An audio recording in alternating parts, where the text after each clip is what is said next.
Okay. Hello, everyone. Welcome to today's quick episode. I would like to begin.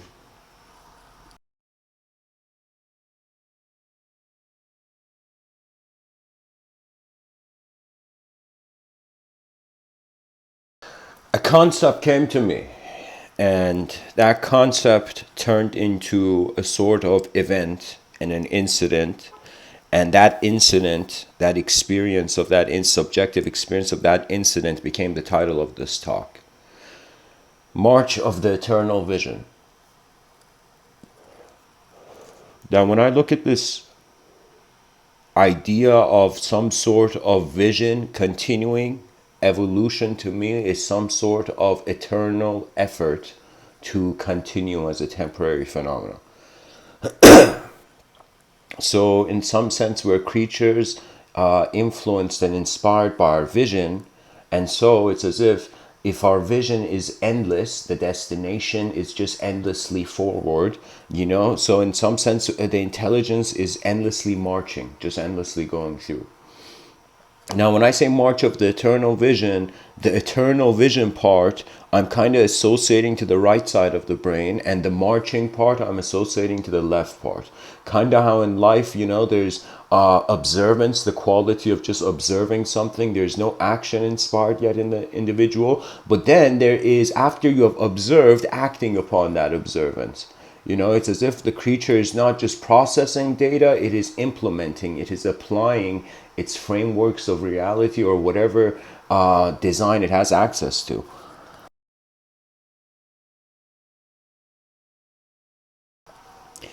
Human history has been filled with people, you can say, and creatures who've just been moments of sight wondering what they are to do. You know, I feel that if there was no reality, it would be very complex to have an imagination, you know?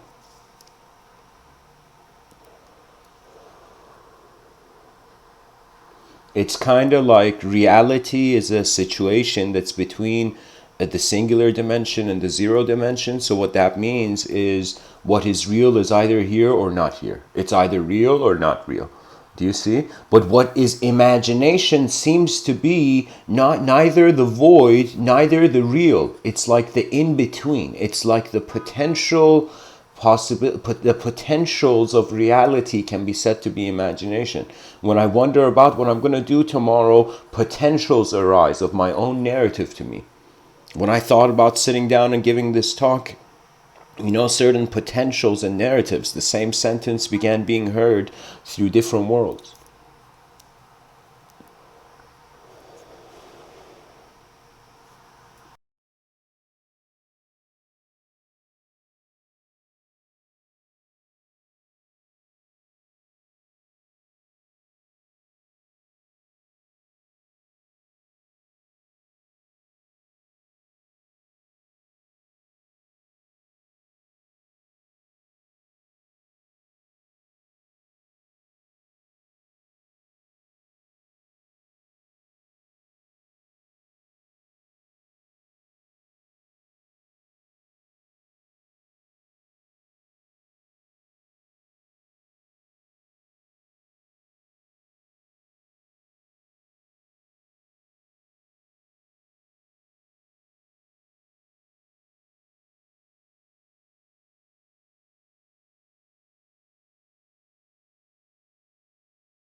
Okay,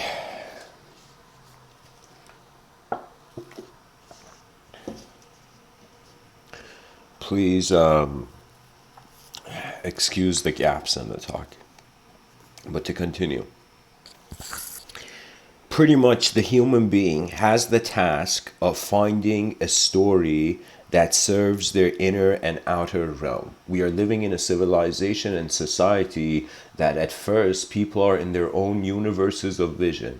You know, they are in their personal truths. It's like your life's value, your characters, your idiosyncrasies, your hobbies, interests, these all lie in the domain of your personal truth. And I call this, in other words, the subjective realm, you know, one subjective realm. For example, if I was to visualize right now in the air, like, you know, like a disc made of light just spinning so fast that it looks like a sphere, around itself. So it's like, that visualization of that spinning disc is like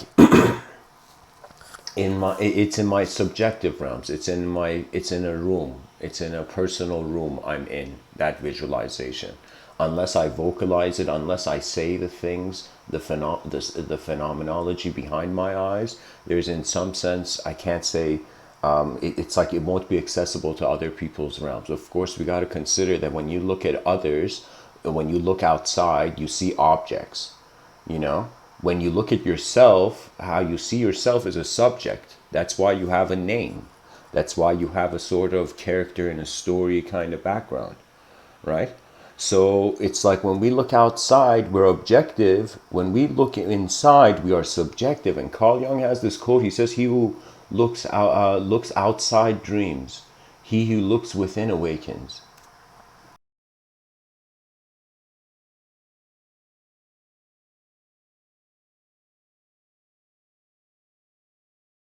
Something of the sort. So the implication is that when we look outside, we dream because there is a relationship with objectivity, highly dependent on space. That means you cannot be separate from something unless there is a space between you and that thing. The reason we can kind of walk on the planet and trees cannot, because trees are rooted. There is no space between the roots and the dirt and the soil. But we have limbs, and so we walk over the surface of the earth, and so we can say to be able to experience space is a suggestion of distance, of duality. So usually where there is space, dualistic realities emerge.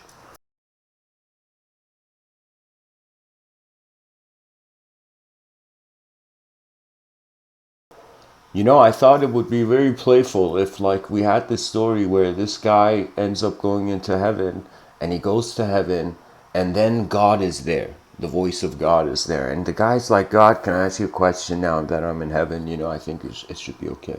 And so God says, "Yeah, go ahead." And the guy says, "Why? Why did you create all of this? Why?" And the guy says, "Give me an answer." And imagine God looks at the guy and says, "I was bored."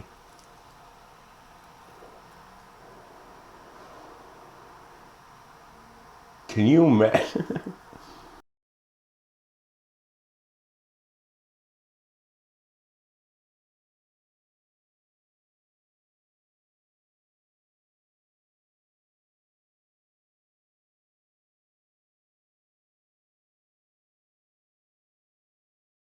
Can you imagine that man's reaction in heaven? He'll be like, "Oh my God, people on earth are there trying to fathom very complex, ideologies, philosophies, reversal routes into languages, development of realities design, and we are all trying to see this fascinating, complex thing, but perhaps the reason was more simpler than our thoughts." You know, there's something in the Sufi dervish tradition. They acknowledge a hadith. Now, a hadith is what you would say, like, okay, so I don't know how many people know who Sufi dervishes are. Okay, but the Sufi dervish is like, just like in Christianity, we have the spiritual side of the spiritual denomination of Christianity known as Gnosticism. That means a branch of a religion that is experiential, but that branch has been kind of unauthenticated by the whole religion at large. So there's like the basic religions, and then there's denominations. There are those who were raised in those religions but went towards different experiences than the religious books suggested. So what I'm saying is the Sufi dervishes entertain a hadith, which is the saying of the Prophet of Islam, right? Because we got to realize the eastern part of the world, religions were kind of like ideological empires. And these ideological empires really went vast in history. It's like you can follow any religion, pretty much anything that has a history on this planet at some point has been introduced to chaos. right? So it doesn't matter whether we see people as good or bad, because the potential for both is there. Why just judge one's face based on chaos or order? Why just look at someone and be like, this person is a good guy? As long as I see him, my mind shows this person he's a good guy. It's like realizing all the other dimensions that people's minds are entertaining that you don't know about. Then it becomes very hard to judge people or judge eyes that you don't have, right? So there was a time where whenever chaos came in my moment, I would get overwhelmed and picky and start fighting it, resisting it. It took me a while to realize, man, the chaos is like a poor animal just flying by, you know.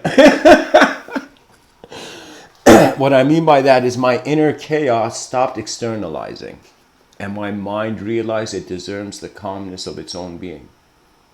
That means you might be conditioned in life as a human being to behave in a certain way, and it may take you a while, but one day will come where you suddenly realize, holy shit, why am I behaving like this? Why is my attention locked down on these values? And sometimes you might go and see they have emotional reasoning. Emotions are the only things that can make a rational situation instantly irrational.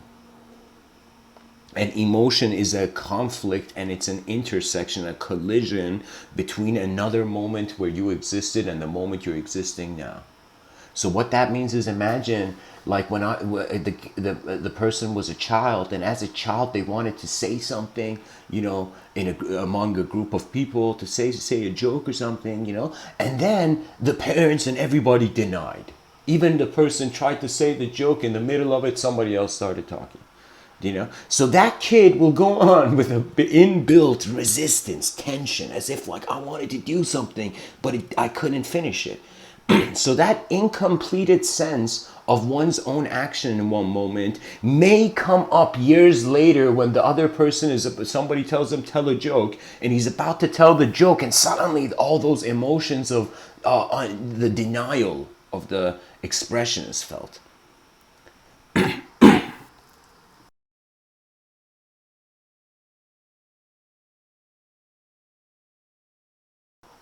Socrates was so profound. Socrates in the court, he was telling the the old men of Athens in court. Socrates was brought to court, and he was kind of sentenced to drink poison. And even though he could have gotten out of it, he wanted to leave behind a sort of lineage of character for history, you know, and a sort of kind of symbol of his true character for history. Some beings, they don't care about survival only. They care about the eyes of the world as it progresses through the void.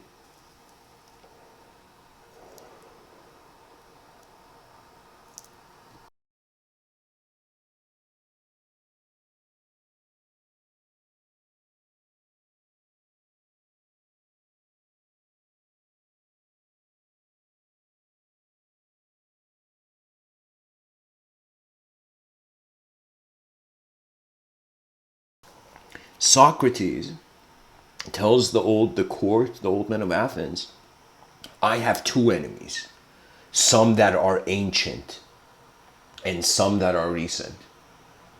And so, of course, he was a man with his own unique kind of metaphysical aura and philosophy. The reason he was kind of sentenced to court was because he was spreading out his own metaphysics at a time where it was like they had solid kind of Greek mythological metaphysics. It's as if like Socrates was giving these talks to the youth, and the old men of Athens were like, "What the fuck? They're teaching our kids gods aren't walking on clouds? That's ridiculous. Gods, of course, are walking on clouds. Socrates, how dare you corrupt the youth?" Not realizing that the lack of the evolution of one current pattern is corruption.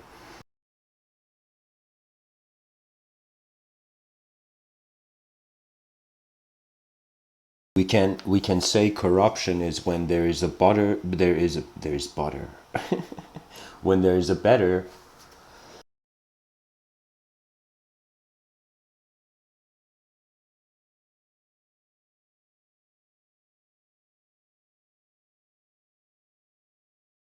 when there is a better possibility accessible, and very easily accessible, and the person doesn't take it. Do you know how much selfishness and greed and only satisfying the personal, just self gratification, you know how much it has ruined the careers of great men? What I mean by that is the person, their attitude decides whether they remain in history or not, because their attitude is based on their experience of what is actually here. I'll never forget, I read this story where it was about two brothers, you know, and these two brothers, one of them was very outspoken. He went there and he kind of started, put the key in the engines of civilizations, modernity. And so there was another brother who was very quiet.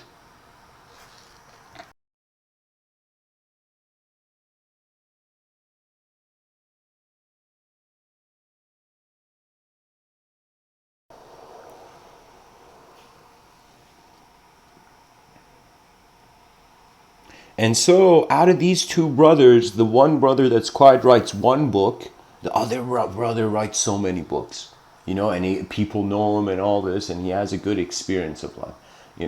But in some sense, there's the other brother's writings and words last thousands of years longer. And it's a suggestion of it's not about what just gives you victory. It's about caring for a real living thing. So most people, like, if you see an animal, a squirrel on a tree, you don't go trying to scare that squirrel. You don't go shouting at that squirrel. You watch the simplicity of that life form's continuity. Now, when it comes to human beings, we're more sophisticated than squirrels, even though our attention goes everywhere. But we're more sophisticated in the sense that we are not just responsible for an objective self, we are also responsible for a subjective self, and this is not taught. It's assumed. It's assumed by everybody, but it is not taught. And now I have always been in the situation where I'm like, okay, let's assume there is an illusion. Okay? So do we need to bring people out of this illusion? Or could it be that what appears as an illusion now will be the truth later on in history? To be honest, if we had an ability to fast forward history, what we think is bad now could be suddenly good years later, could be suddenly bad again, could be suddenly good. And so what we see, if we had a long enough scale of perception or visualization of our future, we would see the ups and kind of the peaks and troughs of our experience and value systems. Okay, when objectivity becomes harsh, the soul cowers away in its subjective realms. When subjectivity becomes harsh, the being comes to its objective realm. This is why when you imagine you're a person who's one of those UN, like United Nations, like next level, like negotiators or whatever, you know. I don't know. I'm just creating a scenario. Like, imagine you're a next level negotiator, you know.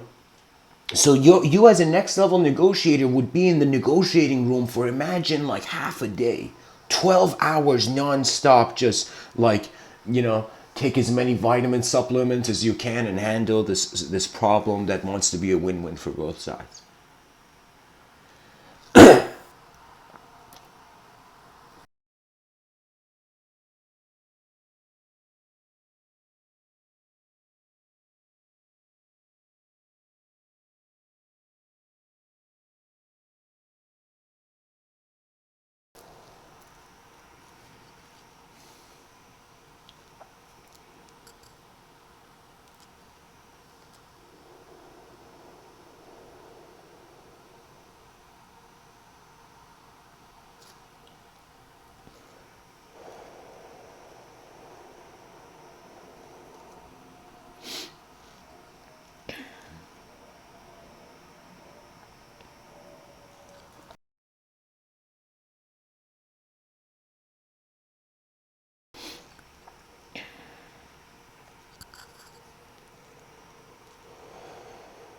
Honestly, we are conscious energy. We are particles that are conscious of their existence. And really, experience's definition could be awareness to existence, to the dynamicness of it. I started off in life kind of, this is the best way I've found to explain it, that the child in this world, every day you as a human being wake up, imagine a huge wind hitting you, you know? Now I want you to imagine another way, a wave. Imagine waves of information are hitting you as an intelligent point of being. And you have access to this information in various degrees. I'm not joking. The ability of the mind is that we can move inside worlds of our own creation. It's as if, even if the person, it doesn't matter if the person is atheist or theist, I feel these are language wars, language games. Me personally, even though I talk openly about a lot of this stuff, really my view is that the truth cannot be contained in language. So what I mean by that is that we are worshiping our ideas, not realizing they're as temporary as the leaves on a tree. So you know what that means? That means even if you as a person have a photographic memory and are remembering everything, there is one certain things you must forget in order to change. Not that you must forget, it's just that the attention moves beyond it. So if we take the march of the eternal vision as sort of the left side of the brain and the right side of the brain in harmony, and what we really see when we look at the brain is that it took millions of years for different sectors of our brain to develop. Different time spans, different situations, different environments. Our brains were adapted to a different sense of health and vitality when they were in the food chain. When we stepped out of the food chain and we became the king of all the species on this earth,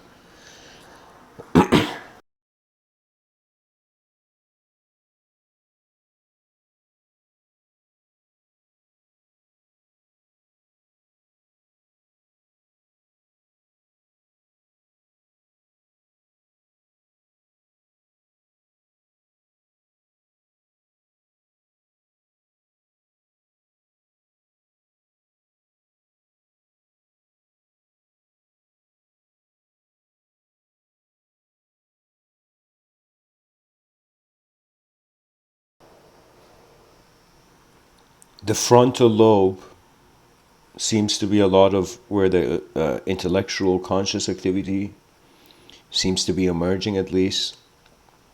The frontal lobe can be said to be a being between a portal where it has its both of its feet. Each feet is in its own world. So what that means is we can say the left side of the brain is searching for the how would I say this?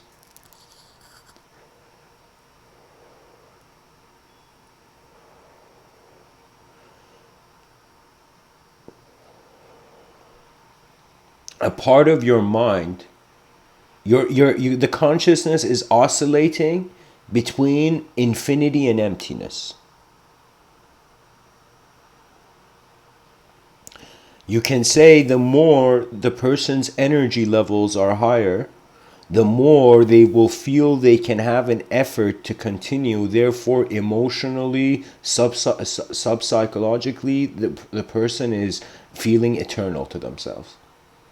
You see, consciousness is strange because we notice that what dies is something that has form, that has shape, that has in some sense, let me say not per se shape, but it has form. It's something, right? When we look at what is aware of this thing that we are, the awareness of the thing is not a thing.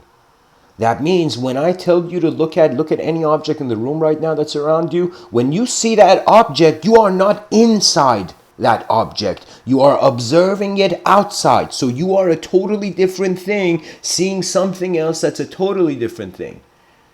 Do you see? So when you realize you are not the thoughts that were your shackles, something strange happens. You become a being that for the first time has stepped beyond time, beyond history. As Plato said, time is the moving image of eternity. And what is the act of marching but an effort in time?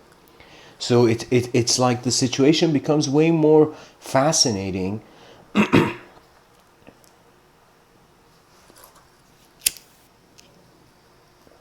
when the moon and the stars also appear behind our eyes. Life tends to normally, if you're suffering, any person who suffers, you cannot suffer, by the way, beyond the dualistic dimension, because the consciousness is not in the sense of a self and world.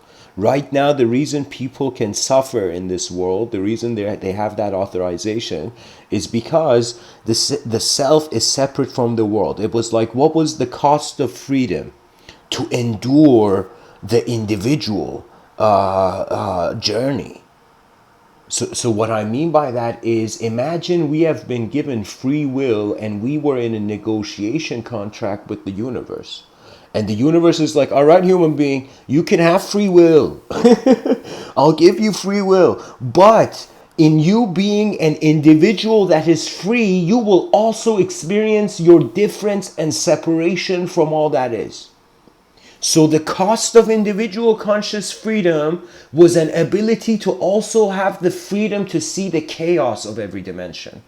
So it's as if you're a moment of intelligence that has a freedom in abilitying things chaotically and has an ability to maneuver things ordered in an ordered way. I find the person, their interests are either an inclination towards one of these.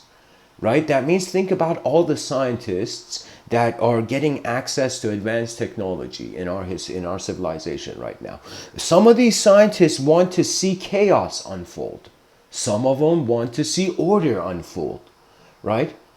And so there is this dichotomy that comes. It's like, regardless of who we choose as the leader of the world, it's like there's a dichotomy. Is it going to be a good guy or is it going to be a bad guy? Like, we don't, like, do you see what I mean? So it's as if the way we're interpreting the context limits the concept to certain dimensions of validation. And that's the trouble. That's what we as a civilization, as the pilots of this era, as the pilots of this generation, we have to navigate.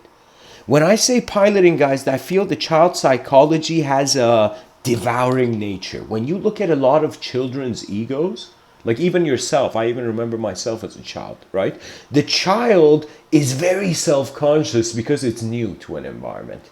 It's self-conscious in a way where it doesn't know how to respond. So the younger the child is, the less the child has a psychological need to be something else in front of someone. That need only occurs when the person matures, and they, as some people say, I think it's a ridiculous verb for it, but they say the person becomes jaded, right? It's not really that the person becomes jaded. It's just that the dimensions are advancing. The layers of conceptualization are increasing. Before, the child would go in a room and would be oblivious to what is there. It would just perhaps be an emotional driven, energetic creature. Do you see the young child? But you see that when you grow up, when you see life, what you are seeing are also modes of its occurrence.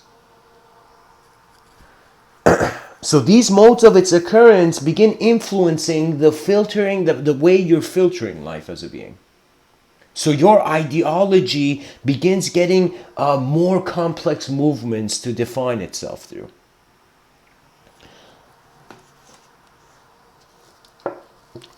Now, I say the ability of communication is a blessing. It's a ridiculous blessing. It's a miracle how people are not just animalistically tearing each other apart, and we have somehow maintained. We have somehow stayed civilized. This civility is because we all acknowledge a value to this theater performance called humanity. There's a value there, a hidden value. It's as if like the value is equivalent to being on a boat that you don't want to create a hole in. So imagine all of humanity, 8 billion people were on this giant boat. And then some of the people on this boat started to make a hole. They were like, this whole boat is an illusion. They started making a hole in the boat. Suddenly, the people on the boat, regardless of their color or face or who they are like, no way, man, this boat is what is keeping all of us here. So when what is keeping everything here gets attacked, in some sense, a great power comes to retaliate. That means it's like, remember, guys, this is a law of nature. In the darkest hour, the light appears. The bird that's flying like in the darkest hour of night, it's like, oh my god, it's cold, it's dark, there's nothing to see, it's hopeless, it's hopeless, it's hopeless. Suddenly, whoa, this bird that has been flying in the cold nights of hopelessness suddenly begins to feel, cold night of hopelessness, suddenly feels the warmth.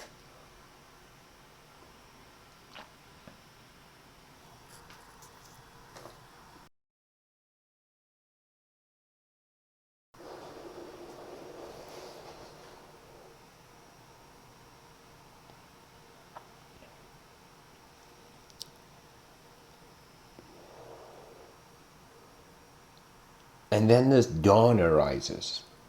So that's what I feel. That's it. There is a sort of requirement as an evolutionary creature to march towards that which your vision provides in its most, at least, best attempt. That means really what we can ask of people is, in every moment of your being, do the best that you can and also be observant.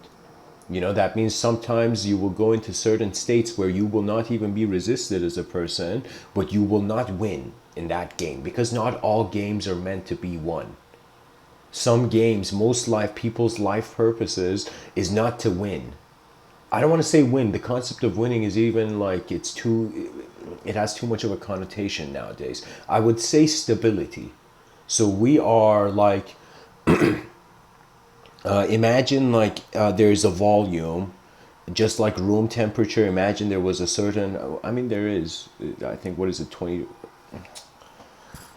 human decibels. How many? Okay, guys, let me just check this out.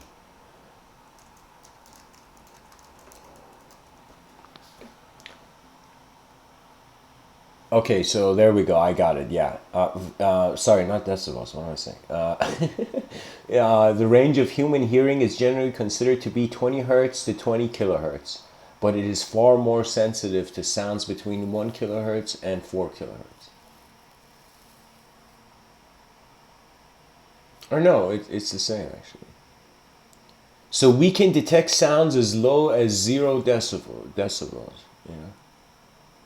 So anyways, guys, there's a certain like room temperature, a certain stability of sound we hear. Now imagine people's inner lives are like volume. Some people's inner lives are super loud. Some people inner lives are super low volume. Some people you go and ask them, hey man, what are you doing? The guy's too busy. The mind's engaged with too many activities, right? Some people you go see, the person wants to be inactive. I have seen 40-year-old men, who have raised like families, have raised also like businesses, and in some sense have just lived through the higher cultural classes of life. And I've also known 40-year-old men who in some sense are living like monks.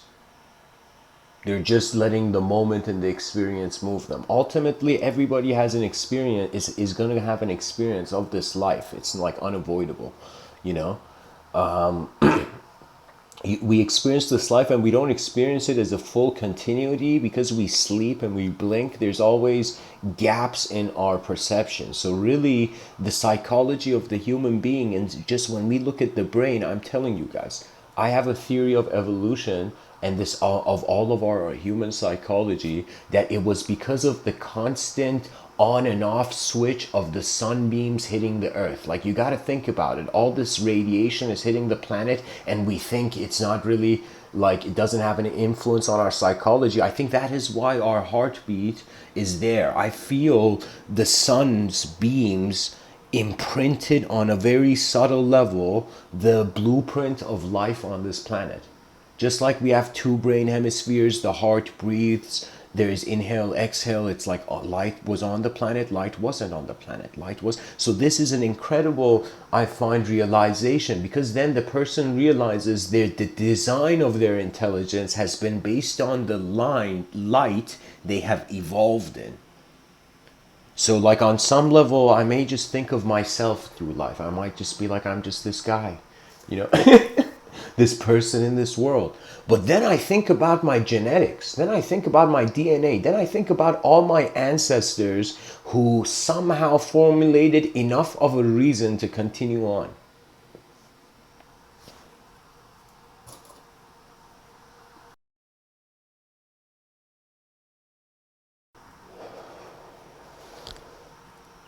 So if we take the left side of the brain and the right side of the brain, I find the eternal vision is the purpose of creativity, which is,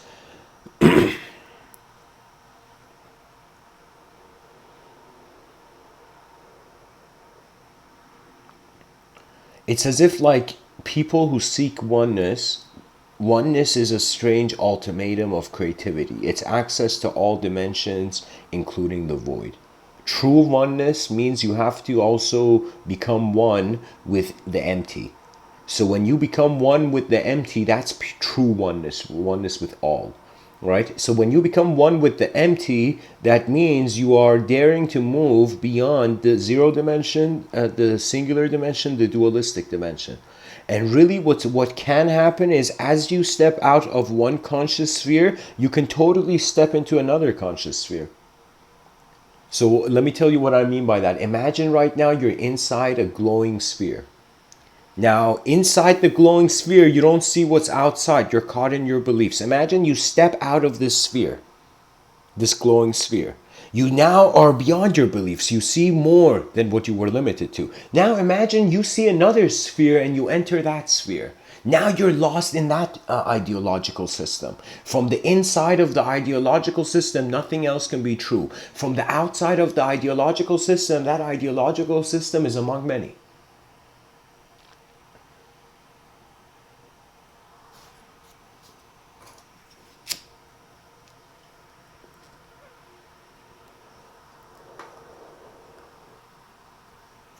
All of our knowledge is dependent on the design of our biology. But the design of our biology's interpretation is unconditional when it comes to the cellular planes of abstraction. Pretty much in these talks, I'm having an attitude towards thought as if it was an object in a room also. As if we could observe thought, as if like even though Bodhidharma has the story, and it's like even though and like you can't put a thought on the ground, you see it's as if like thoughts aren't shape. How can I say it? They're not physical, but they're visible. And because they're not physical and they're visible, they seem to be moving with our attention. That's what I've caught on to. So what that means is just like how you can move your body. If there was an object in front of you and you went to grab it, you instantly just grab it, pick up the object.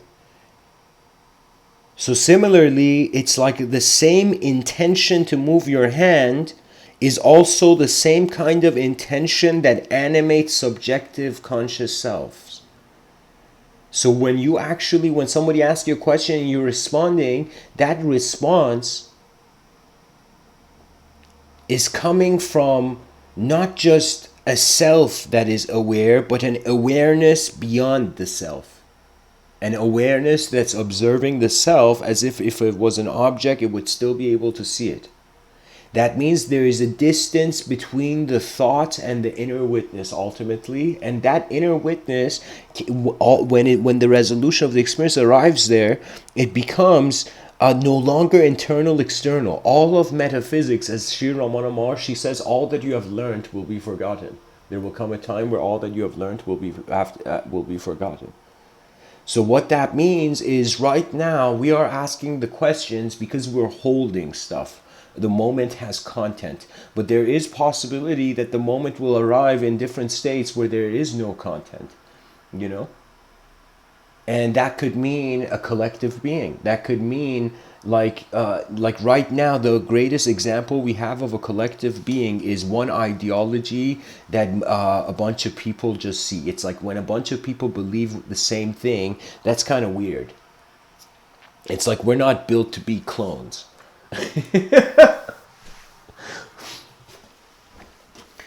So anyways, guys, I'm going to share some quotes here I have. Actually, if I don't know how many people are listening. 3 people are listening right now. So I'll give an option to the viewers. I can read. I've written this book called The Source of Language. It's unpublished. I can read 3 quotes, or I can read from the book, like a paragraph from the book. So which would the viewers choose? Meanwhile, I'm going to drink coffee. Okay.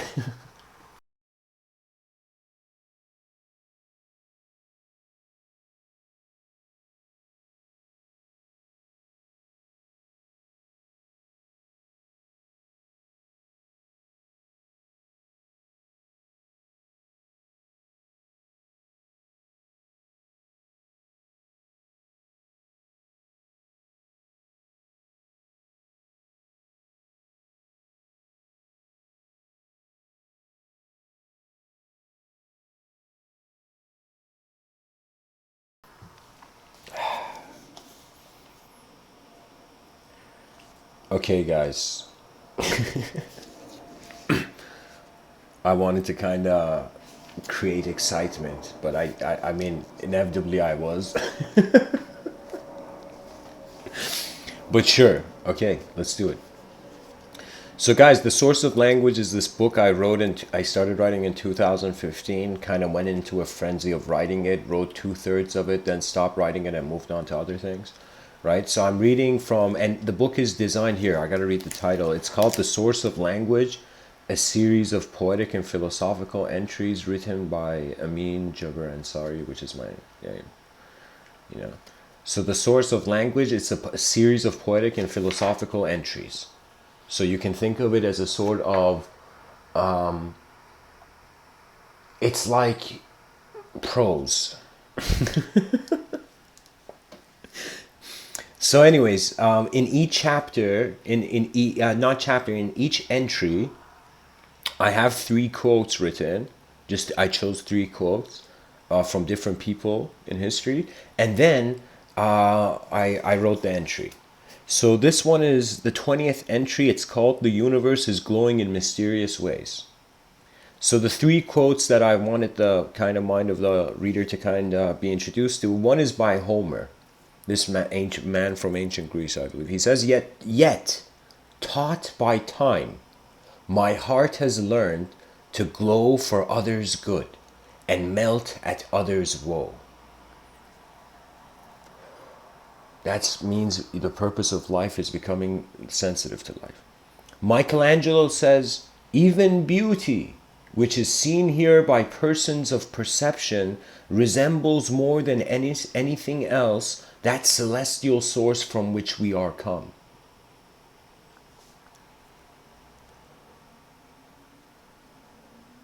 So beauty is strangely otherworldly. So Max Muller, I feel he's a scientist, but I'm not sure. He says what is emitted from the okay. He's definitely not a scientist, it seems. But anyways, he says what is emitted from the divine, though it be only like the reflection from the fire, still has the divine reality in itself. And one might almost ask what were the fire without glow, the sun without light, or the creator without creature. So the reason I shared this, guys, is because to be aware of the various axes that hold phenomenology is strangely an ability of alertness. It's like it's like it comes with your attention, you know. It's like buy attention, get discrimination free. So here's the chapter, guys, the entry. It's actually how many pages? Okay, it's 3 pages. Let's go. So this is here the audience is gonna, I guess, get introduced to my voice on paper. And I can tell you that when I write, it's not always language behind my eyes. Sometimes it's an image I'm trying to share. So it's like I've written my books as if they can also be films subjectively. So anyways, here we go. The universe is glowing in mysterious ways. This is the 20th entry. If I ever could meet Steve Jobs for the first time, I would walk up to him and give him an apple and say, "I saw the creator of Apple, so I thought I would give him an apple. Who created this apple?" And Steve would most likely say in the back of his mind, "The universe is glowing in mysterious ways." Enlightenment is not a hierarchical stairway to heaven. It is just that when you are fully aware of how the light of existence is being origin and was always what it is, the enlightened are those who through their own self are aware. The here and now always is what it is. Of course, they're unpublished because they're not edited, but anyways, let's go. You are free before the idea of repetition. You are beyond the bodies of ignorance. Your flight is beyond the clouded mind. What you are does not need to remember what it is already being. Self-discovering your true nature is self-realizing the nature of the universe. Consciousness is everywhere, and everywhere is receiving the whole moment, like how the light of a candle lights up a dark room and creates many universes of shadows, but only for a little while. As attention increases our hearing, attention to the source of language and the origin of the self will increase our remembrance to hear our true nature. That is an untouchable, collectively existent, unified consciousness. Is there a God? Only when you realize you're being everything at once. Beyond thought, there are no thoughts. When space has crumbled into the one and only intelligence of the universal presence, symbols are no longer needed for navigation. Sorry guys, I gotta change this song I'm hearing with headphones. I need more epicness.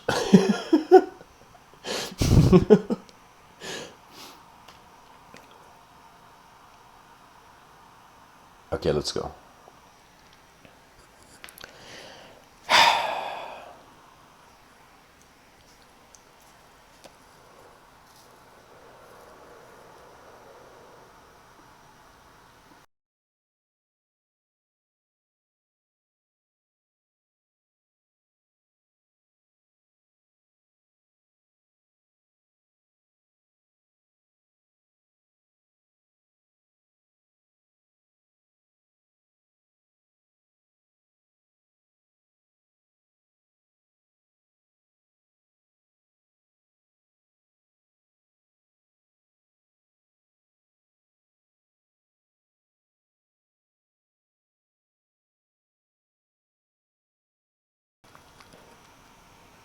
Alright guys, to continue. Beyond thought, there are no thoughts. When space is crumbled into the one and only intelligence of the universal presence, symbols are no longer needed for navigation. There is no time to consider. The ocean in the drop already knows where it is. To find for yourself the meaning of terms beyond vague, abstract, conceptual agreement. The light in your eyes has no questions for the sun that is simultaneously being an emanation of. That it is simultaneously being an emanation of. Above thought, the purity of sincere experience will always be synchronistically in parallel with the great realization of the essence of the natural world. You are not and never were separate from life, for you are life. The question has only egotistical value in the realm of language, which is founded upon duality and that which is in formation. So I've written in quotations in and a dash and then formation. So, which is founded upon duality and that which is in formation. Language is the orbiting abstraction around a form accepted by an unchanging attention to it. What is your what is your experience of self in deep sleep? In deep sleep, are you a good person or are you a bad person? Can the unconscious be defined by the conscious, or is the conscious an emanation of the absolute unconsciousness?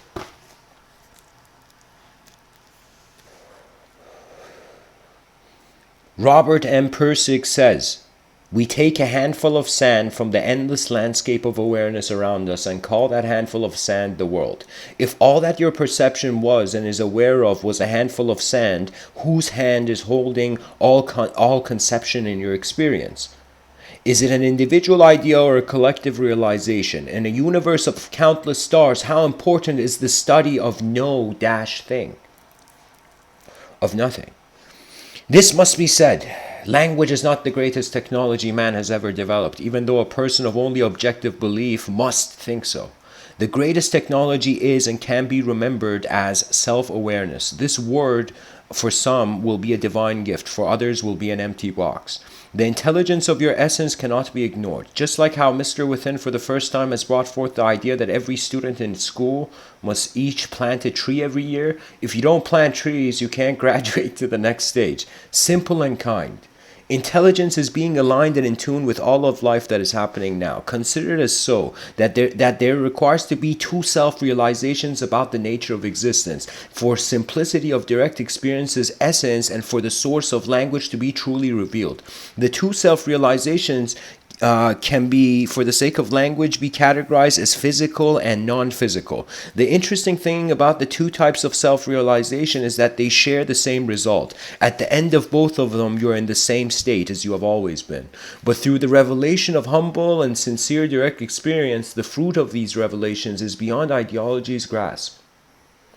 Their nectar is absorbed beyond space and time. Your soul is present within the soul of existence and the moment's whole.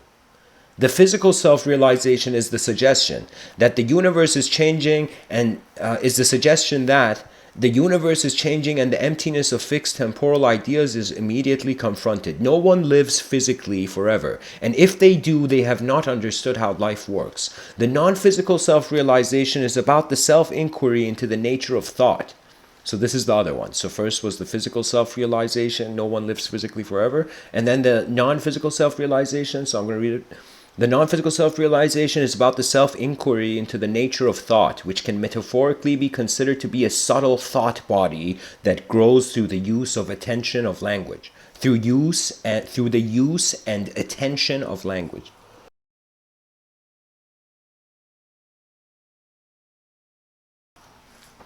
Have you noticed we think in words? Have you noticed the skeleton of our imagination is structured through the vast multidimensional convergence of a lettering system? The non-physical self-realization is the suggestion that the universe of your thoughts, imagination, and abstract relative identities are hollow as well, as if the two self-realizations, just like the space of any conceptual agreement and identity, are empty before full. I'm reading too fast. Okay, here. As if the two self-realizations, just like the space of any conceptual agreement and identity, are empty before full. The emptiness of the seer reveals the unspeakable nature of the experience of conscious being.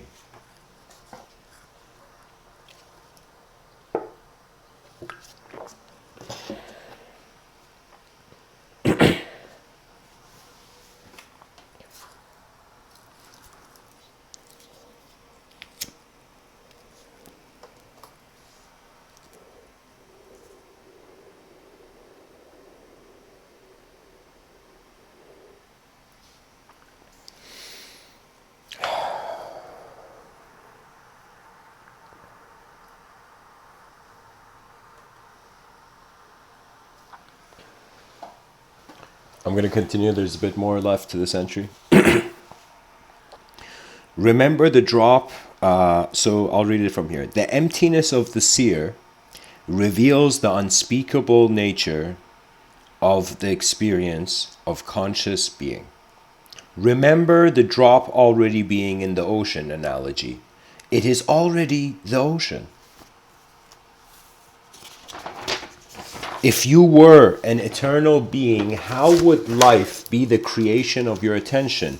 If you were an ocean, how would this moment just be a wave? Does eternity need to be mindful of its expression? The language we speak for the first time creates the world in that way. All communication evokes life intelligence.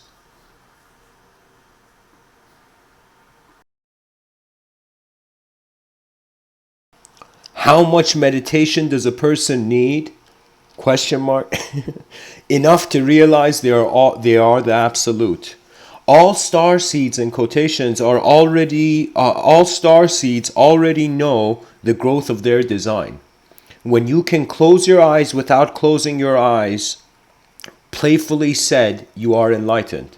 What truth could possibly have not revealed itself? I'll read that again. What truth could possibly have not? Oh my God. What truth could possibly have not revealed itself yet when you are being it? Everything we have ever done is a creative design for memory. How could existence not exist? How could non-existence exist? Have you found the edges of your world beyond thought? Truth is a silent reunion with all that is. When technology remembers itself, the mind of God could never be measured through cut up and dividing units. Could scientists be measuring the dirt of an infinite world? If the cosmos could speak in an instant, it would say, rise, mankind, rise. Rise up to the greatest revelation and beacon of your true nature that is now. When the world is a catalyst, do not be delayed by the know-how. Free thought from itself as if there never was a thinker, where there is an unspeakable awareness to the thinker, which cannot be the thinker that is aware it is thinking. The moment is being itself regardless of what you do. The moment shall reveal to you its omnipotence. And as tears of eternal bliss arise in your consciousness, the identity of self suddenly realizes it could never be identified with anything. In that moment, you are the empty and full awareness of the moment, and experientially and directly bestowed the result of your humility. In the sense that as you listen to your heart of hearts, the soul of souls remembered itself through all of us, beyond a dying or changing moment that could possibly be compared.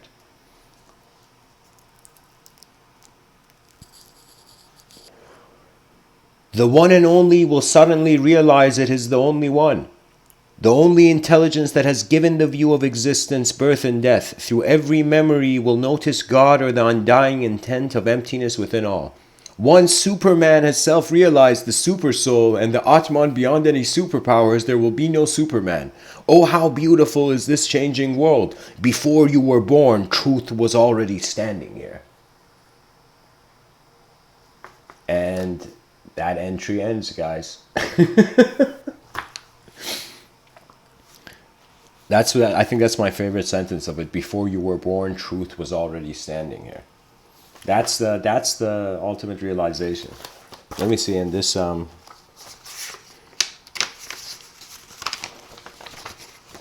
So guys, I have in this like kind of printed version of like 20 chapters of the manuscript, 21 chapters.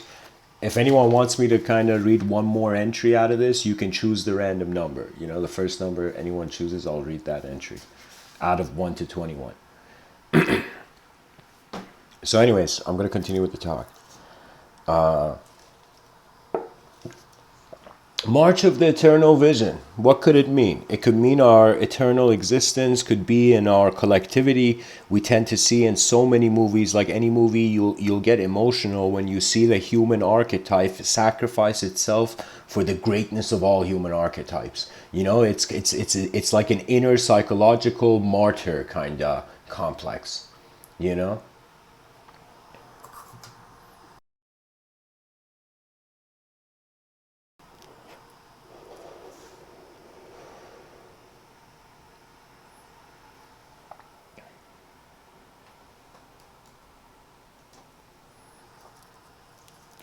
Okay, guys, I'll read that. I'm just going to finish this thought and we'll see what that entry holds.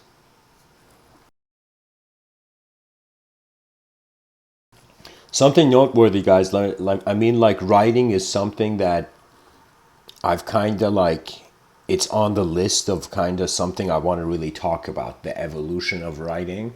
And I find it's like, it's as profound as any sort of divine ceremonial practice writing, you know? No, right now I'm not reading.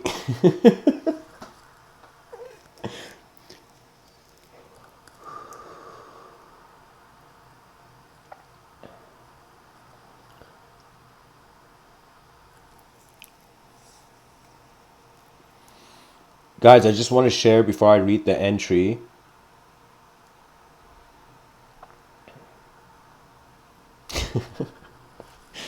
I think the delay in what I say and when it gets to the audience is kind of like, maybe it's different. Maybe it's not instantaneous. Maybe this live stream is not as live as we think. You know? Anyways, guys, I just wanted to say that for me, it was like opening up to a complex wonder, a complex mystery. You know. All right, let's see. Let's see what 17 is. Oh my God, guys! It is by far. I remember it's the most. It's a personal vision. Okay. So guys, I'm reading the entry now, and this is going to be different than the other one. So don't have expectations for this. But it's called the Golden Drop Vision. It really was inspired out of something I experienced when I was like in my kind of lounge in the UK, and just in the middle, like I was just in the middle of the room just doing errands, and just suddenly this vision appeared, you know. Okay. So guys, I'm gonna read the quotes first. Three quotes for each entry. So the one is from Eleanor Roosevelt. The future belongs to those who believe in the beauty of their dreams. That's very important. That even in your dreams you seek beauty. Even in your visions, in just your everyday life, you see, because everything happens once, why not the greatest expression be accessed? I find every moment has a greatness threshold. That means if you're patient enough, you'll suddenly see an option, a parallel potential that will suffice. You know, sometimes it's the sense of needing to rush kind of denies the intelligence's true self, true rhythm. So Eleanor Roosevelt says the future belongs to those who believe in the beauty of their dreams. Rabindranath Tagore says love does not claim possession, but gives freedom. So we can say any moment of freedom for humanity can also be ascribed as a moment of love, because you really can't love someone if you want them to be what you want. You know, it's as if it's like you're treating the other as a doll. You know, this is the importance of realizing human beings have minds. And many people, you know, like I see many people. I mean, of course, I tend to have a kind of, I sometimes zoom in too much into the philosophical implication of things, but I know that every person has an ability to move towards efficiency and inefficiency. So that means when you see a human being, regardless of their appearance, regardless of the promises of the impression you get of them, they are something totally different. So that's why you need to give freedom. You need to give freedom to people, not to just be who they are to themselves, but to be who they are to others as well. You know, because not everybody wants to be something forever. Do you know what I mean?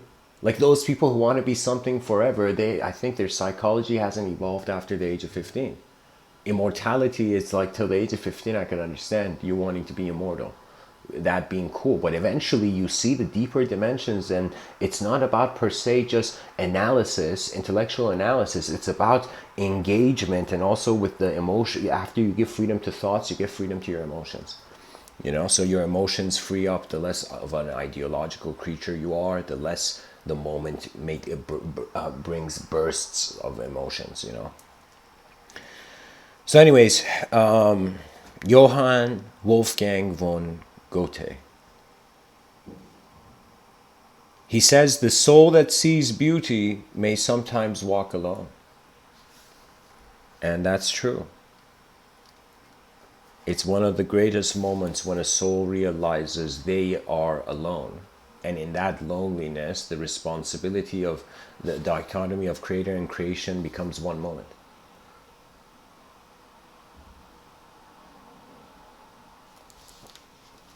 Okay, welcome guys. I'm happy to hear it's like there isn't a delay, but I guess every person's internet is different too. So I'm gonna read it, guys. I'm not gonna say anything. I'm just gonna read it. So this is the 17th entry.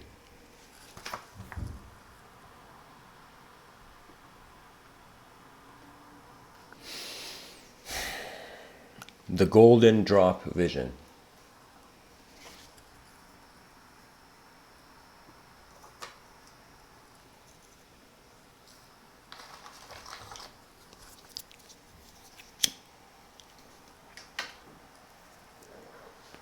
How does fiction work? A golden drop was thrown into, and something before I end, guys, this is one of the most personal things about my life, this entry. It shares a personal experience of my life that was, I can't tell you, like, it was so personal that I don't even comment on it. But I'll tell you. So here's the whole, I'll read it from the beginning. The golden drop vision. How does fiction work? Question. A golden drop was thrown into the depths of an abstract physical universe. What can be received from the cosmos that we can truly comprehend? The title of this chapter is a personal one for the writer. Through the depth of space, I remembered a moment came to me that I was in my greater omniscient form, throwing a golden drop with a message in it into the depths of my own mind, which at the same time was synonymous for me to the depths of the conscious universe. As advanced abstract geometry took the message across, how would the response of transcendence return? Like a message within a bottle, could a golden drop have been thrown to Andromeda, just to see if the family still remembers? Would a faraway galaxy hear the cries of an abandoned individual conscious entity within the infinitely collective unified intelligence of omniscient space? What would companionship mean when there is no separation? When the source of language becomes synonymous with the source of your mind, mysticism is not just the play of imagination, for all reality is being put forth towards the natural effort of the immediate conscious moment. Is genius hidden in the unhidden? What makes thought marvel at its source beyond time? The Zen master smiles without his lips moving. The vastness of space envelops a cosmic inner universal message. What could such a message say? And how heavy of importance is a tiny golden drop floating in space? As the might of the seven universes bow to the honor of their source, such words could be said before they were told. We are not lost, but let us be found. That's in quotations. This chapter ends, but the vision still stands. So that's the entry, guys. If it, like, I don't know how to say it. Pretty much I had this vision that I was like this totally different self in the moment, and I was a golden like a tear came out of this eye of this abstract self, and it was like a golden drop. And this golden drop was thrown as if from a planet that had no atmosphere. So immediately it was in a vacuum. And so like this golden drop was a sort of kind of the call of consciousness, kind of as a message in a bottle to the sector, as if like you can say a person's intention is a strong wave. That means when something's really important and the person acts, there's a strange, like if from another dimension a being was seeing you, there would be different geometrical patterns to your intelligence. It's like different, it'd be different,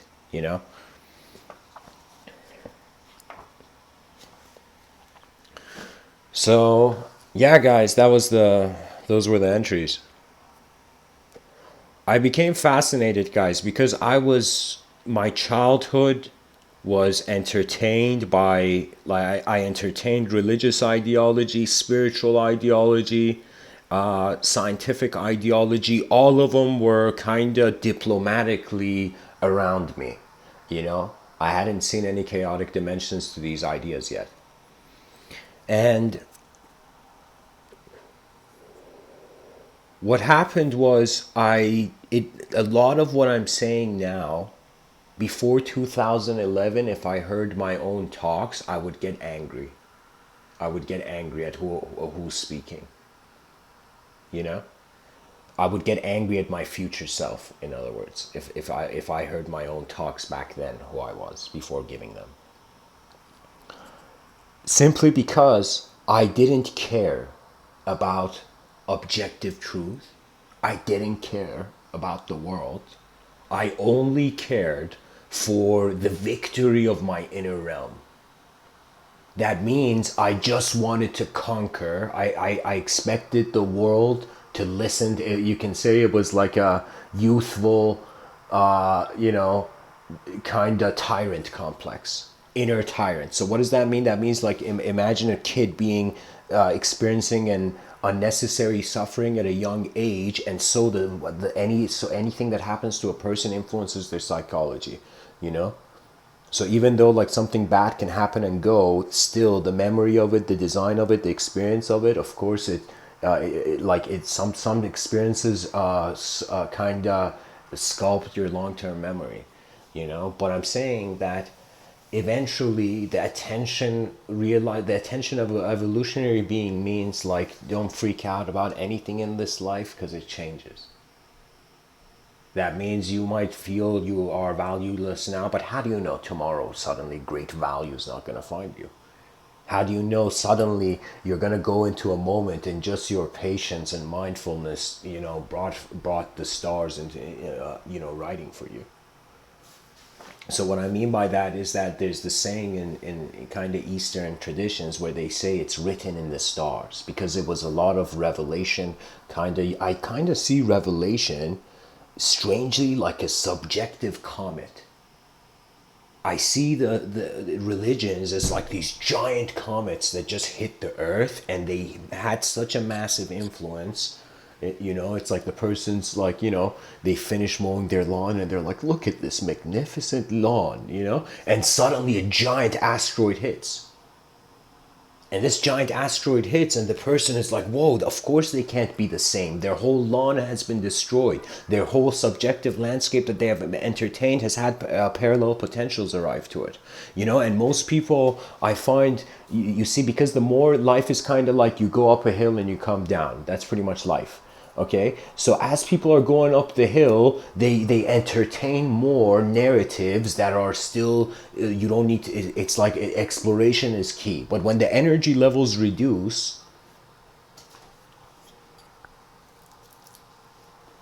as the person, you know, starts walking down the top of their mountain, you know, of their life,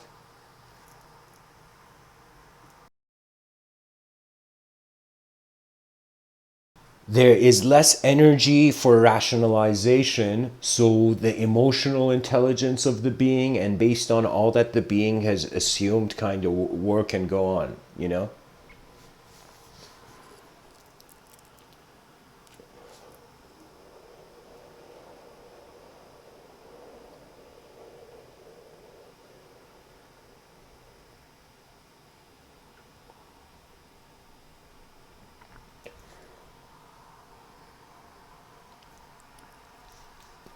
It's like asking yourself a question: what do I do now?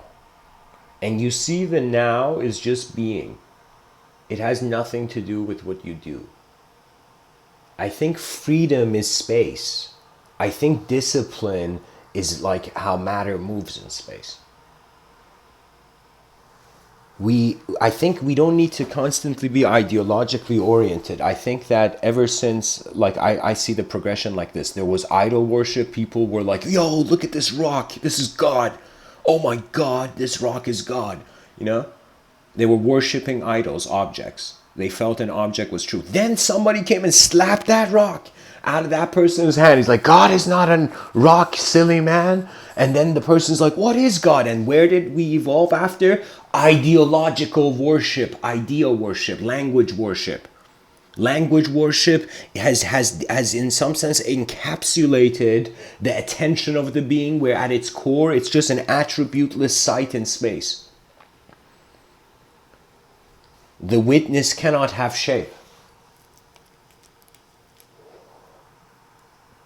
Therefore, when you attain a state of experience that you acknowledge the void, only great imagination just comes to those who have a great ability to confront the void. The more emptiness you see, the more potentials of reality you see.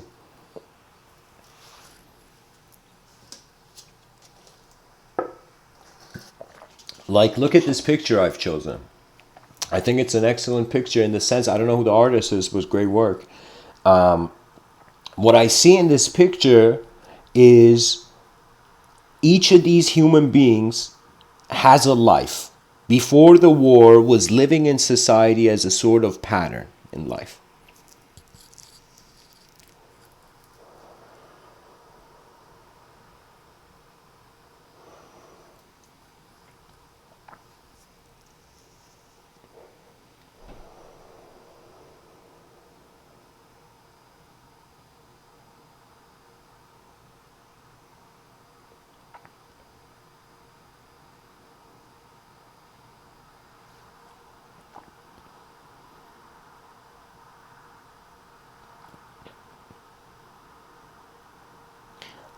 I need to share a story. It's a story that I've created. And hopefully one day I will have, you know, the financial power to kind of create this film, this screenplay. But it's called The Last Artist.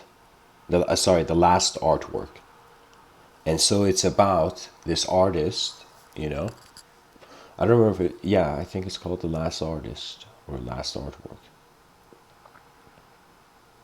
Anyways, the idea of it was that there's this artist with his family living. And suddenly the village gets attacked. And this painter realizes that he never gets to finish his last artwork, but to only realize that he has no choice but to defend his village. So this painter looks at his daughter and says, after you have drawn the greatest painting on the canvas, the next one you have to live. The next great painting is your living. So the artist suddenly picks up a sword and begins walking into a world he has never been before to defend the village, to realms of experience he hasn't been before. And he holds this, he looks at the sword in his hand, and he's like, it's a bit heavier than a brush. But what if this could be a brush of its own? And he begins fighting, even though it's inevitable, with a sort of the artistry of his mind. There are moments where you may externally fail, but internally you don't. You actually evolve. It's like you can say the caterpillar's failure was the butterfly's birth, you know?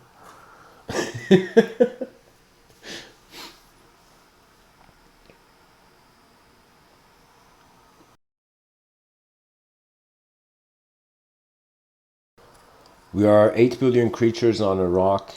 We all have vision, and we also have a very sophisticated awareness compared to other species to the contents of our vision and to identifying with it. And as the species becomes more life sensitive, that means for the first time people's psychological values will be like, okay, well, I'm a natural being, let's continue natural experience rather than changing the whole contents into that technological civilization that will soon forget that it had a biological body. You know, it's like the cyberspace culture is in the danger of devouring that sort of certainty that the being is purely biological. So, 8 billion creatures on a rock in the middle of nowhere, what do we do? That what do we do is the march of eternal vision. It is realizing that every person is born on their own island. And when you're kind of born on your own island, what I mean by that is that, like, you have to, like, here's the thing. So many people go towards metaphysics as an escapist route. I say there are two traps in philosophy. One is the enlightenment trap, and one is the nihilistic trap. The enlightenment trap is when you don't want to confront something that's happening, so you want to escape into your inner realms. So that's why some people are very fascinated, because rather than seeing the truth where they are, they want to be somewhere else, so they also ascribe their truth to be outside of them. So they go on being like, excuse me, but mules with a stick behind their back connected to a carrot and a rope, and so they're chasing this carrot like a hollow paradise rather than being discreet. How does the mule get the carrot? It sits on the ground, the carrot falls on the ground, and the mule like kind of slides towards the carrot and eats the carrot.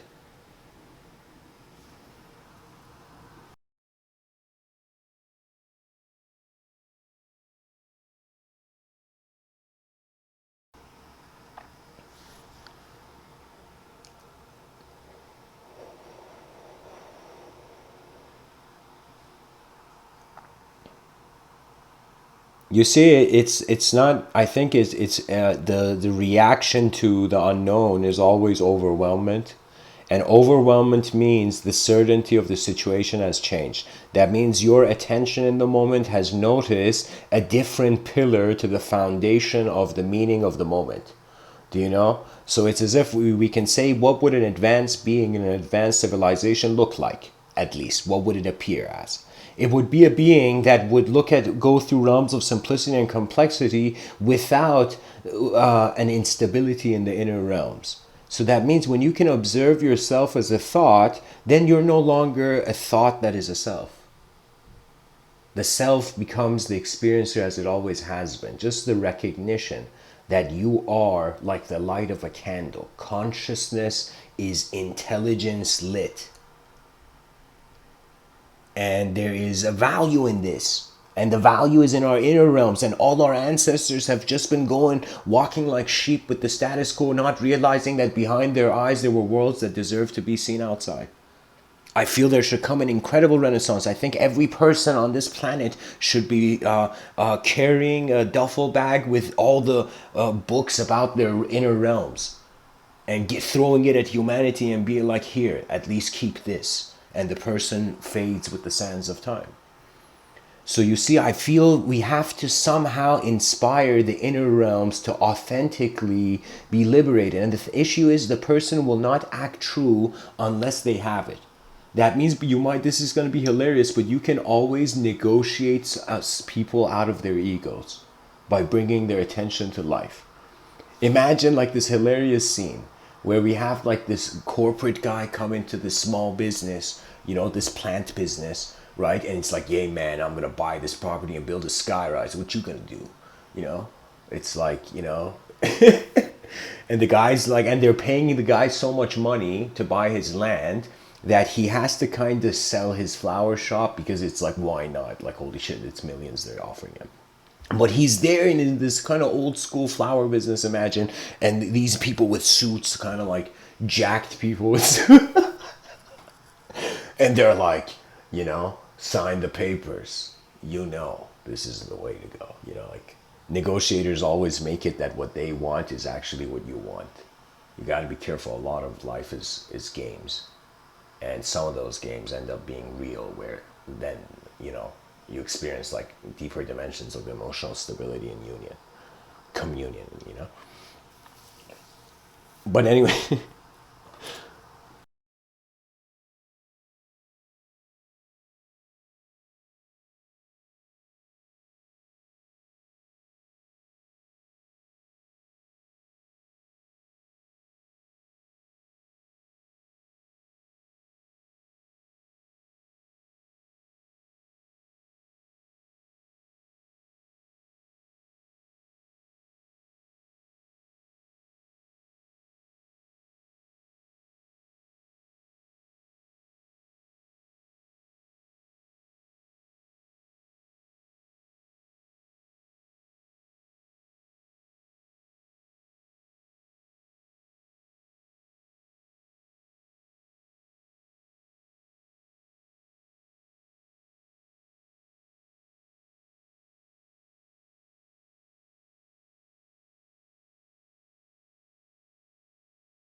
Okay, guys, sorry to continue.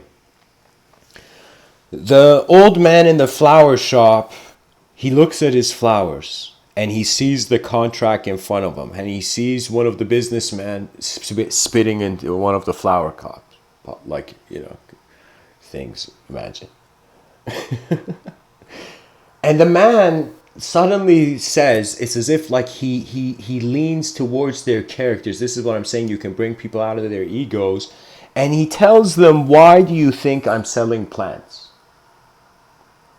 And the business people are like, hey man, maybe that's all you had access to or something, da da da da da. And then the person keeps questioning the world that those people are seeing until they get a chance to be able to see from the eyes of this individual. So what I mean by that is you can say all negotiation, all communication is about the endurance of reality imposition. So what does that mean? What do you see an angry person do? What do you see that kind of alpha gorilla do among the other gorillas? It shouts and it bangs on its chest. It tries to be the most aggressive. It's trying to hold, trying to control in the moment. It's like, it's like the same thing as when a lion roars. A lion roaring is like, this is my house. And another lion roaring, it's like, nah, man, this is my house. It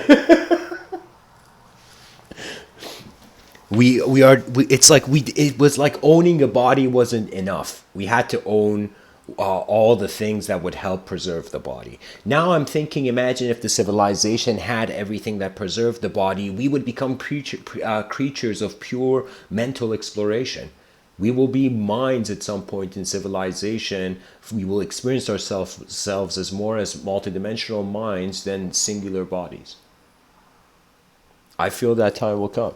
And maybe like in the next 100 years, many children are going to be born as the philosophers for the cyberspace culture. Because it's like when you see something coming, it's like, what can you do? You prepare. You plant the seeds of vision because every person is traveling. That means as I'm saying this, I'm traveling. There's many moments in my life that I can never return to. My past has passed me.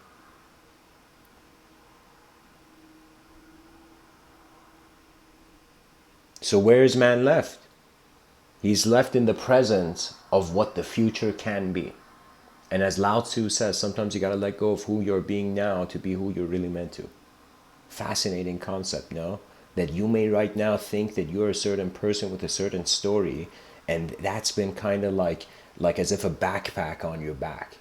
And imagine now, like Mr. Within is telling you, you can take off the backpack and you can also keep it on, but at least know it's the backpack. Know what is, in some sense, the subjective realm.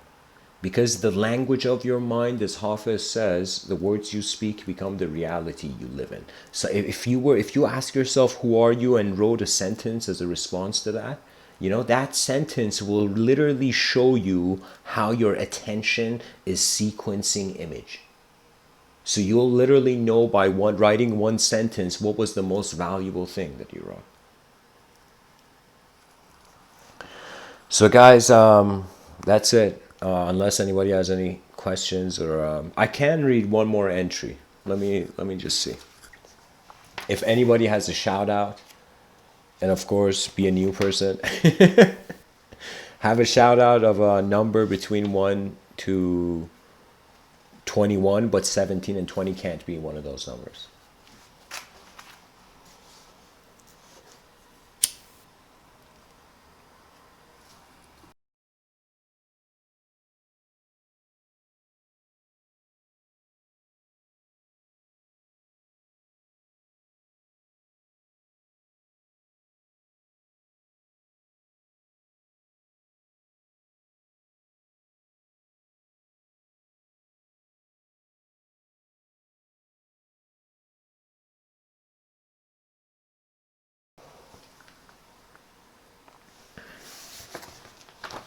All right, I'll do this old school.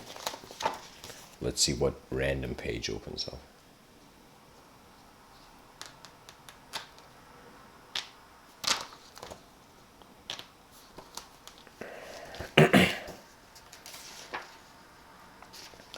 Oh my God, this is a nice one. So guys, this is the 5th entry in this book I've wrote, The Source of Language.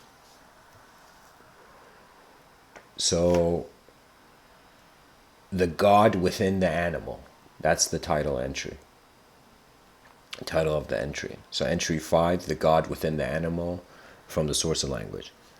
Guys, I gotta document these because when I listen to this, it makes me remember exactly what it is. So anyways, it can be said the body is an animal. Your mind is God. Or rather, your body is made of earth and your mind is made of sky.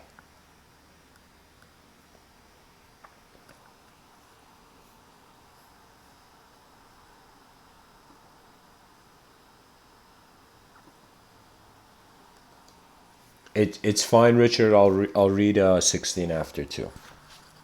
But let's go with this and see where it goes.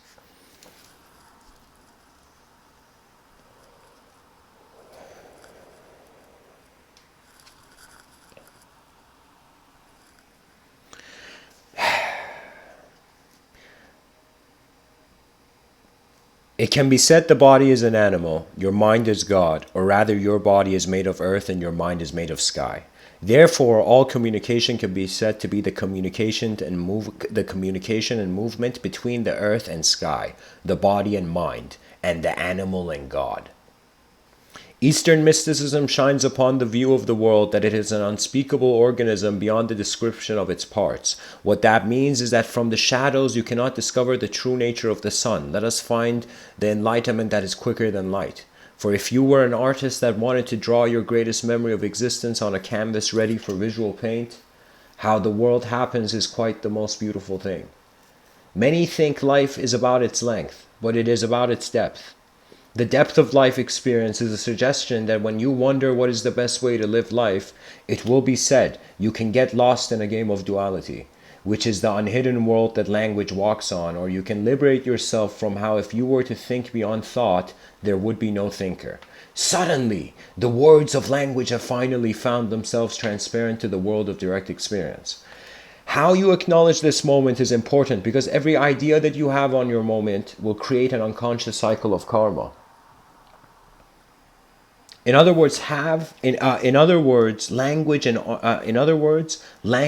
art for the conscious self-aware being can no longer be separate. How the moment must be acknowledged is that when you ask who is asking, who is the seer of thought, how is there also here, the source of language is always beyond what the language is.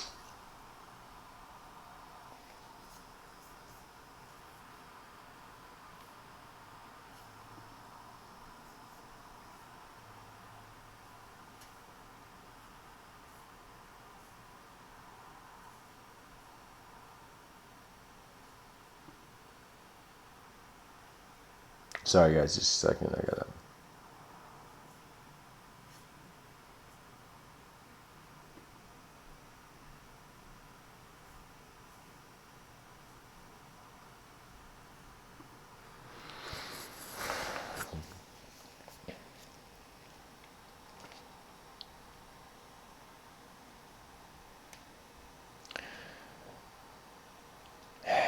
In other words, language and art for the conscious self-aware being can no longer be separate. Oh no, I read that. The source of language is always beyond what the language is.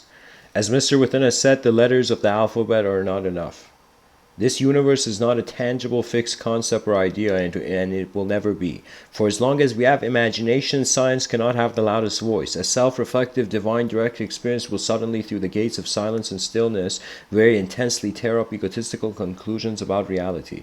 In a presence in which if you looked in your morning mirror, you would not see yourself as separate from the universe, but as the whole universe. As one moment of absolute being. You're not just looking in the mirror, the whole universe is. Are the letters in the alphabet enough?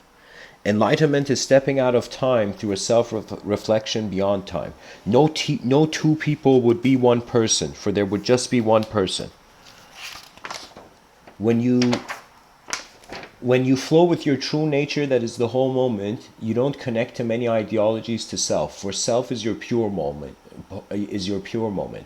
always as it was, always as it is. There is no supreme idea of a hierarchical intelligence with anger issues.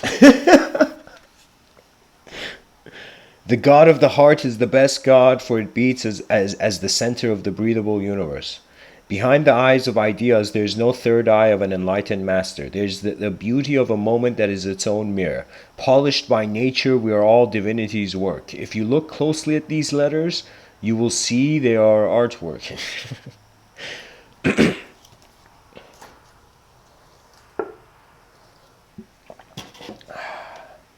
For abstraction is only pushed back by society's reality.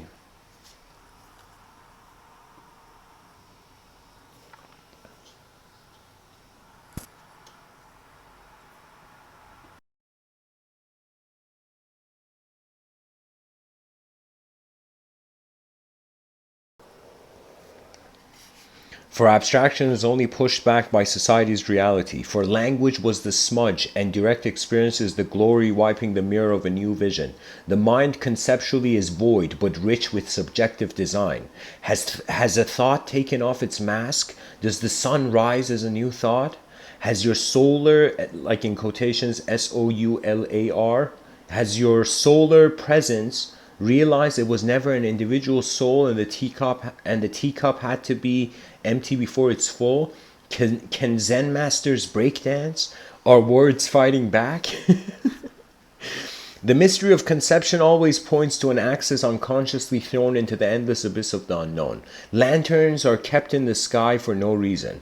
Is your personality an unnecessary scene for your true presence? What has the Buddha said that we have not listened to? Whose story is history?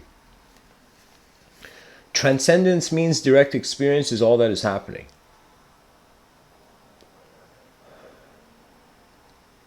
Beyond planes of action, the wise man listens to the self beyond words, in which sincerity has made too humble to hurt a dying world.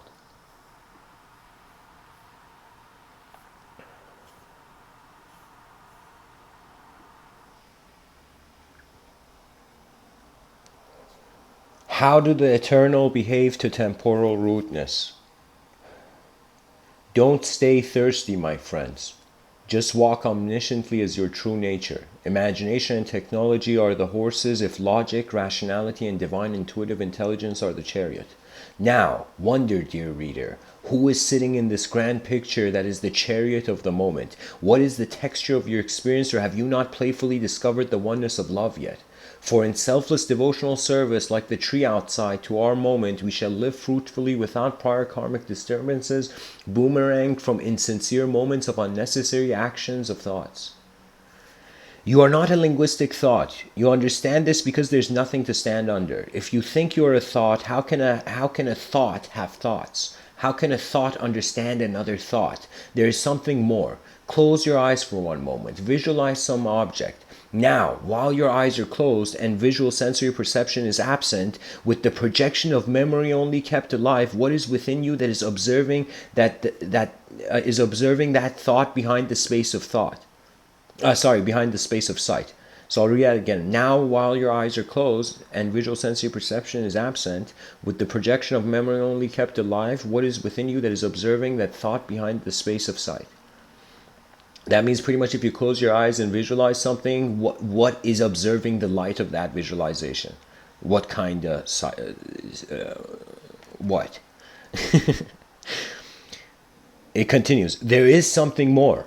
There always has been. Dear ones, we're the inspiration of the soul to be observed beyond language. Let this sentence echo until eternity has remembered itself to the ultimate contentment of its presence. A smart man looks in front of him.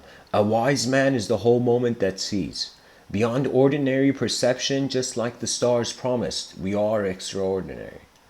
Creativity means on the surface of the rock there are flows of communicating intelligence. As if our consciousness was a drop of intelligence, it is rather present through a river of multidimensional intelligence. So beyond the conception of ideology, that with a simple awareness to what is within us, we have not only become the source of language, but the source of all light.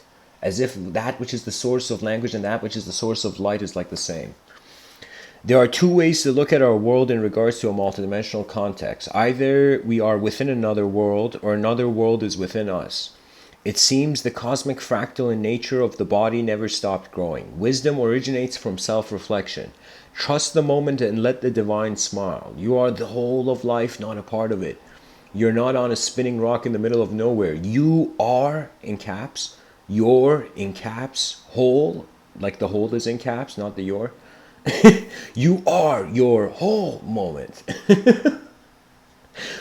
Beyond these words, you are your own enlightenment. We must conduct we must conduct our consciousness with the full awareness of our whole moment, regardless of how multidimensional or not it would be. The pilots of consciousness are here to navigate as the whole moment of existence. Cough, cough, in quotation. That includes enlightenment too. How much do you trust the intelligence that you are beyond language? How does Pegasus fly and ride the floating fields of paradise at the same time? Perhaps if you stop thinking, you are a thought that gets wounded by disassociation.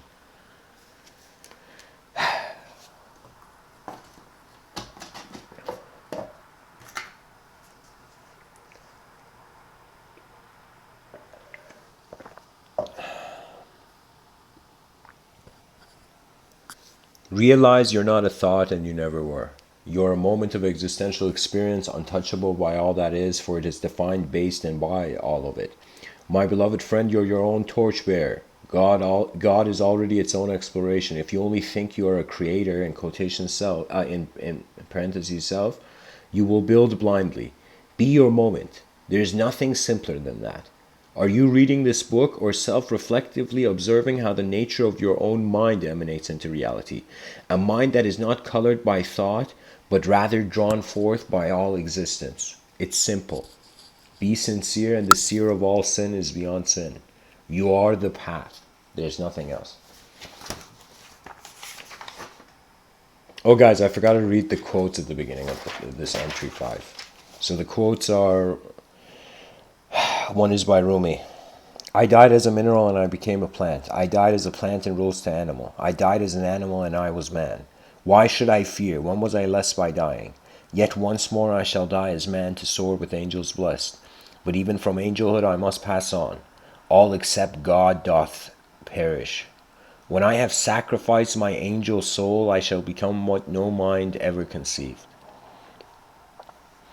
A guy named Seng Chao. He says, heaven and earth and I are of the same root.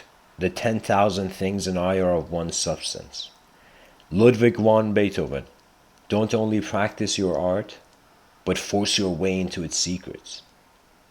For it and knowledge can raise men to the divine. I think that forcing your way into the secret of your artistic vision is key. You know?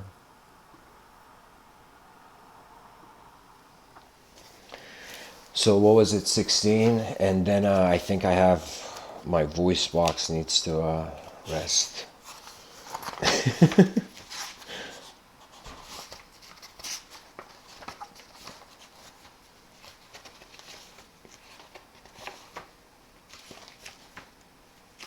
Alright guys, it's for writers.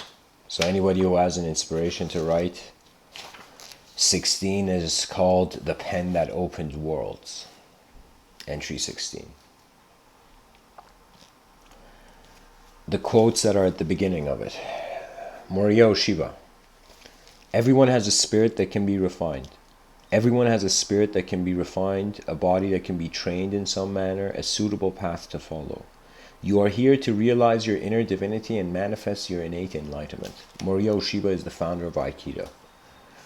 Victor Hugo. The aim of art is almost divine. To bring to life again, if it is writing history, to create if it is writing poetry. To bring to life again. Yeah, that's the most crucial inspiration for writers. Sometimes the greatest writers on this planet are those who there's an inner sacrifice occurring in regards to their true nature and how civilization appears to them. George Bernard Shaw says, you see things as you say. Why? But I dream things that never were, and I say, why not? Yeah, there we go. You know, Mr.Within gives this guy a high five. Dream things that never were, and then say, why not?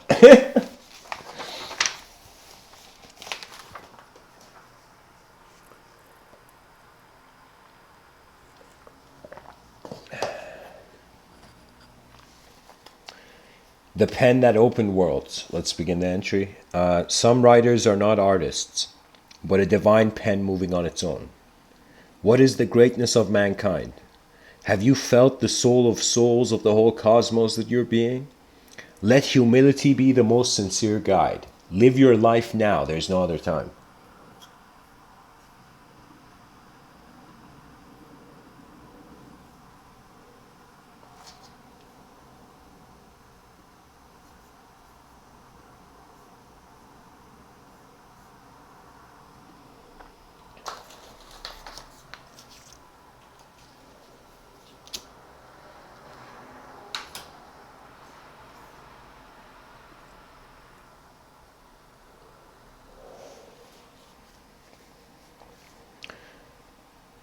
Let humility be the most sincere guide. Live your life now. There's no other time. When time is not the same in the experience of many people, for example, a big shot CEO and a silent Zen monk, as there are two different moments, we suddenly notice a very unique point.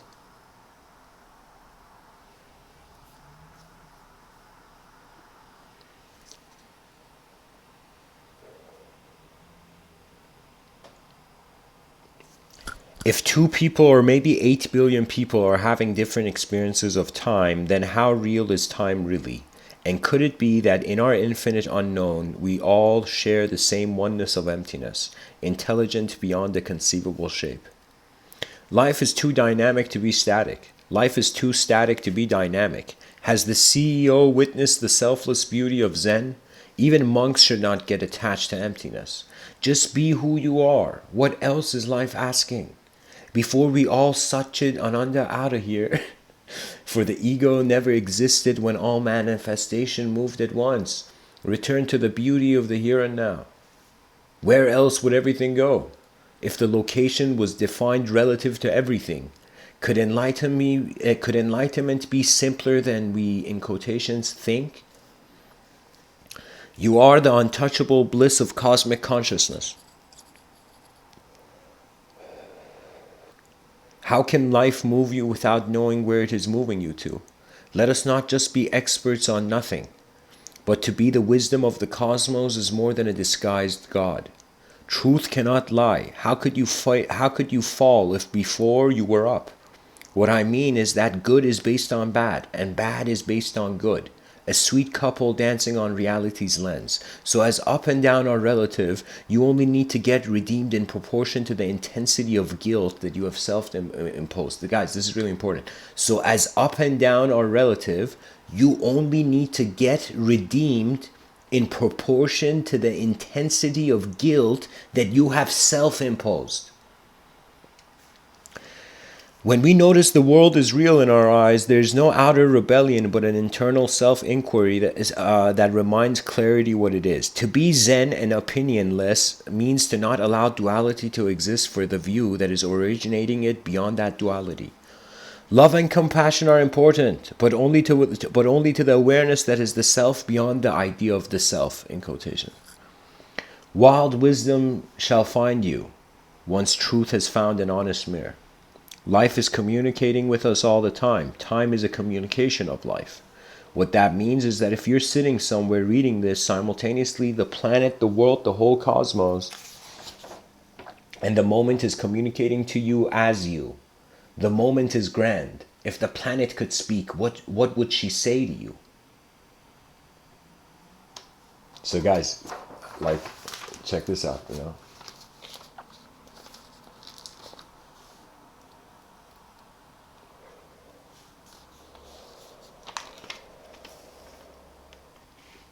The moment is grand. If the planet could speak, what would she say to you?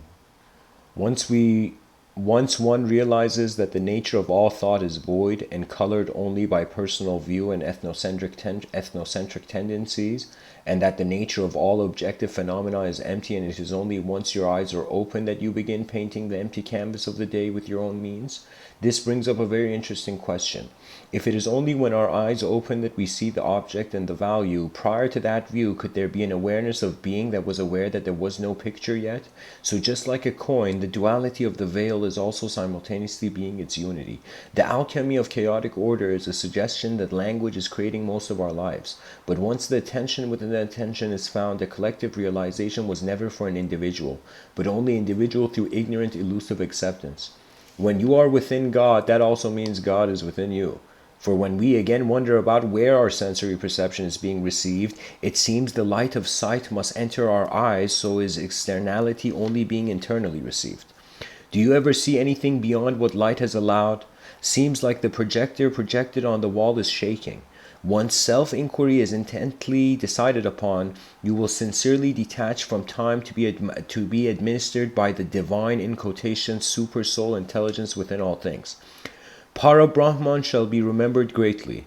The mystery of light must be pondered on beyond the walls of science. The formula is an effect of a cause unknown. So if science is acknowledging a cause and effect universe, then it may be noteworthy to first deeply wonder about the depth of cause and effect dynamics and to truly study the nature of consciousness. For a writer, there is a world both on paper and off paper.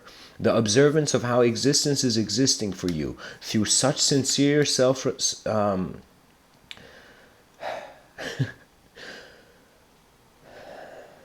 through such sincere self-reflection, for such sincere self-reflection will move away from the mirror of illusion that was always void. So when you write, either a world is within you or you too are in a greater world beyond your conception. The pilots of consciousness navigate as the whole plane of existence.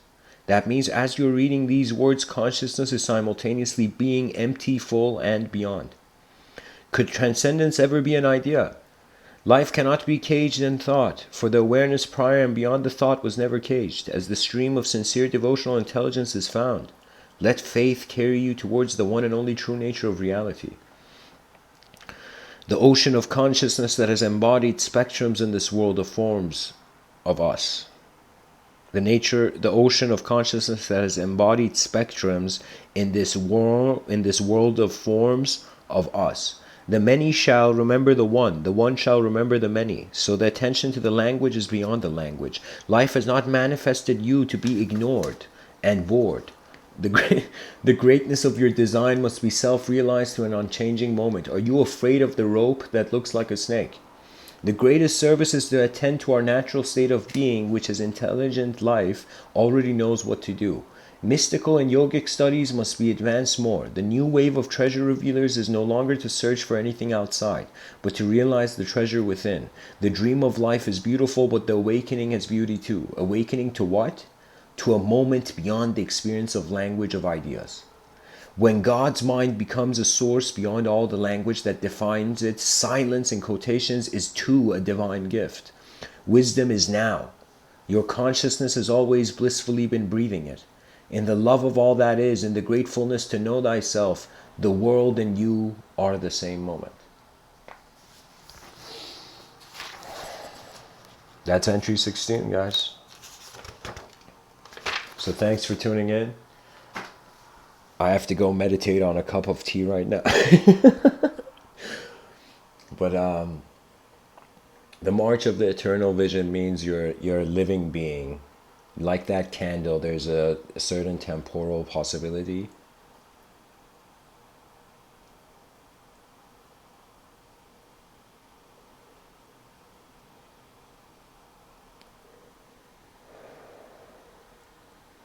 You're alive once by just the simple realization that every moment you're visiting it, you're traveling through it, makes you suddenly take in the environment and everything with a more sensitivity to it. At some point you'll realize there's as much freedom for you to not be you as much as there is the same amount of freedom is there for you to also be you.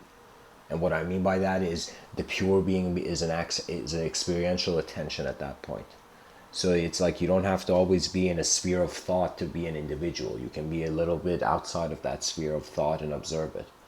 So that means the civilization will hopefully reach a point where it realizes the tolerance that is required to help build the foundation of future civilizations must come in the playfulness of us to entertain language. So anyways, guys, thanks for tuning in. Oh, something I had to share about the subtitle: accepting reverse inevitabilities. So in life, we see, for example, extinction seems to be an inevitability.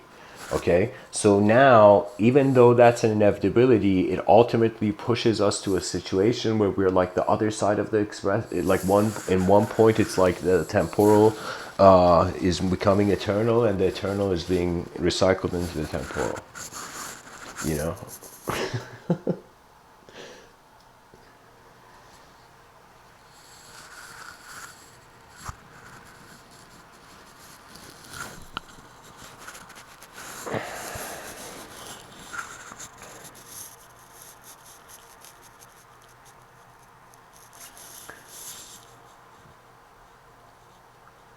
It's all about noticing that there is either you don't engage. Ultimately, I think all psychology with reality comes to engagement and non engagement. And if you don't trust the moment, you, in other words, don't trust the intelligence of your mind that is being the moment. Through an atmosphere of tolerance and playfulness and innovation and inventive visions, civilization will instantly advance. It's just that now we have to become conscious of our subjective realms in more sophisticated ways. The language that has prevented our evolution. That means I thought, we imagine if we had different narrative in our mind, could our whole biological evolution move towards that narrative? Imagine people started thinking they were giants. Like, even though they were normal people size, but in their mind they started to think like they were all big, huge giants. So imagine in like billions of years, we see some species arise, suddenly they are all like giants. You know, could it be the attention that brought forth the structure? You know? So, anyways, guys, thanks for tuning in, and I hope this episode was helpful. And much blessings.